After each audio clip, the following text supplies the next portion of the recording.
దేశవ్యాప్తంగా వివిధ హైకోర్టుల్లో పెండింగ్లో ఉన్న బెయిల్ పిటిషన్లను త్వరితగతిన పరిష్కరించేలా చర్యలు తీసుకోవాలని సుప్రీంకోర్టు ఆదేశించింది. బెయిల్ కేసుల పరిష్కారానికి గడువులు నిర్ణయించాలని కేంద్ర, రాష్ట్ర ప్రభుత్వాలకు సాధారణంగా వాయిదాలు మంజూరు చేయకూడదని సోమవారం స్పష్టం చేసింది. భారత ప్రధాన న్యాయమూర్తి justice Suryakant, justice Joymalya బాగ్చిలతో కూడిన ధర్మాసనం ఈ తీర్పునిస్తూ బాధితుల హక్కులకు భంగం కలగకుండా బెయిల్ దరఖాస్తులను సకాలంలో పరిష్కరించేందుకు హైకోర్టులు, దర్యాప్తు సంస్థలు సమన్వయంతో వ్యవహరించాలని పేర్కొంది.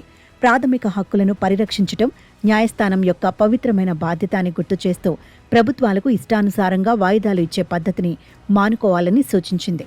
బెయిల్ అంశాలను వారానికి ఒకసారి లేదా పక్షం రోజులకు ఒకసారి షెడ్యూల్ చేసేలా క్రమబద్ధమైన లిస్టింగ్ చేయాలని హైకోర్టులను ధర్మాసనం ఆదేశించింది. ప్రతి 2 వారాలకు ఒకసారి ఆటోమేటిక్ లిస్టింగ్ చేసే అవకాశాన్ని పరిశీలించాలని తెలిపింది. కొత్తగా దాఖలైన బెయిల్ పిటిషన్లను ప్రత్యామ్నాయ రోజుల్లో లేదా వారంలోపు లిస్ట్ చేయాలని ఆదేశించింది.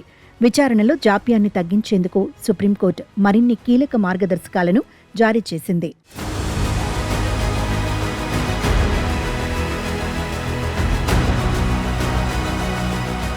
మొదటి విచారణకు ముందే స్టేటస్ రిపోర్టులను దాఖలు చేయాలని, బెయిల్ పిటిషన్ల ముందస్తు కాపీలను అడ్వకేట్ జనరల్ కార్యాలయానికి లేదా నిర్ణీత రాష్ట్ర సంస్థకు అందించాలని పేర్కొంది.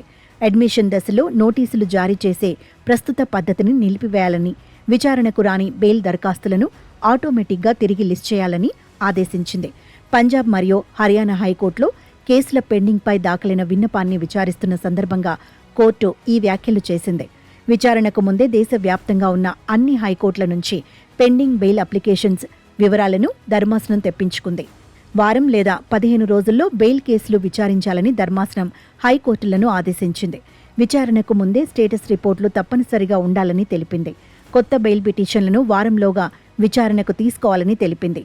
దేశవ్యాప్తంగా ఉన్న చాలా హైకోర్టులు సకాలంలో కేసుల పరిష్కారానికి ఇప్పటికే చొరవ తీసుకున్నాయని కూడా ధర్మాసనం వెల్లడించింది. అలహాబాద్ హైకోర్టు గురించి ప్రస్తావిస్తూ అక్కడి న్యాయమూర్తులు రోజుకు వందలాది కేసులను విచారిస్తున్నప్పటికీ ఇంకా చాలా కేసులు పెండింగ్లో ఉన్నాయని కోర్టు పేర్కొంది.